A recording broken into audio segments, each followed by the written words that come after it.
कैसे करेंगी? वो तो मर गई है ना। उस मनहूस औरत को मेरे घर में याद करने की कोई जरूरत नहीं है, समझी? वैसे भी ना होते हुए भी तेरी शक्ल में लगता है कि वो हमारे बीच में ही है हमेशा से। तो ठीक है ना, जब जा रही हूँ तो क्यों प्रॉब्लम हो रही है आपको? सन्निका घर से निकल रही थी। कविता ना चाहते हुए भी सन्निका को रोक लेना चाहती थी और वजह थी सिर्फ उसकी सोशल लाइफ का डिस्टर्ब हो जाना। किटी में कविता की सहेलियाँ कहती हैं, क्या बात है, तू परेशान सी लग रही है, सब ठीक तो है ना? क्या हुआ? उस सन्निका ने फिर कोई तमाशा किया क्या? अरे नहीं, चली गई। वो तो ऑक्सफोर्ड की कोई एनजीओ है, उसकी स्कॉलरशिप मिली है। मेरा भाई बता रहा था कि उसका तो फ्यूचर ब्राइट है।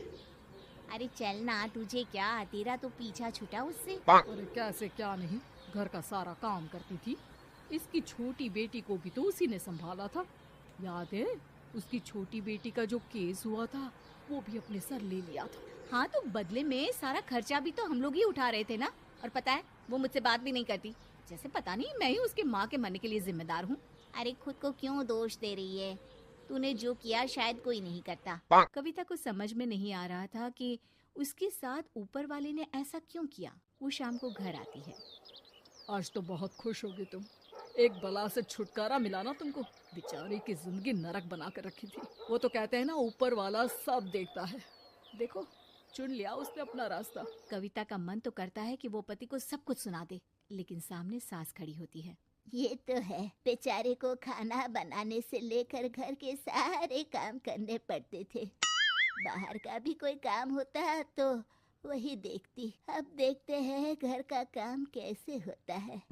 तभी कविता की बेटी उसके लिए चाय लेकर आ जाती है। लो माँ चाय। कैसी रही किट्टी? अच्छी थी बेटा। खाने में कुछ बनाया है क्या? हाँ, सन्निका दीदी जैसी ही सब्जी बना दी है, आप रोटी बना लो। और हाँ, कल मैं चली जाऊंगी इलेक्ट्रिक बिल और राशन लाने के लिए। अच्छा, पैसे मैं दे दूंगी। सन्निका कार्ड दे गई है ना? हाँ माँ, एक कार्ड तो देकर गई है। अरे चोर नहीं थी वो, मेरे बेटे का ही खून है। पता नहीं कितना घमंड भरा है इसमें। अरे छोड़ो ना माँ, जिसको जो बनना था वो बन ही जाएगा। अच्छा माँ, कल चलना है उसके कॉलेज में, सभी पेरेंट्स को बुलाया गया है। अब कविता तो जाने से रही, तो हम ही साथ चलते हैं। हाँ बेटा, उस बिन माँ की बेटी का है ही कौन। अब क्या था, कविता का गुस्सा फूट पड़ता है। हाँ, आप लोगों के जैसे तो इंसान नहीं देखे मैंने।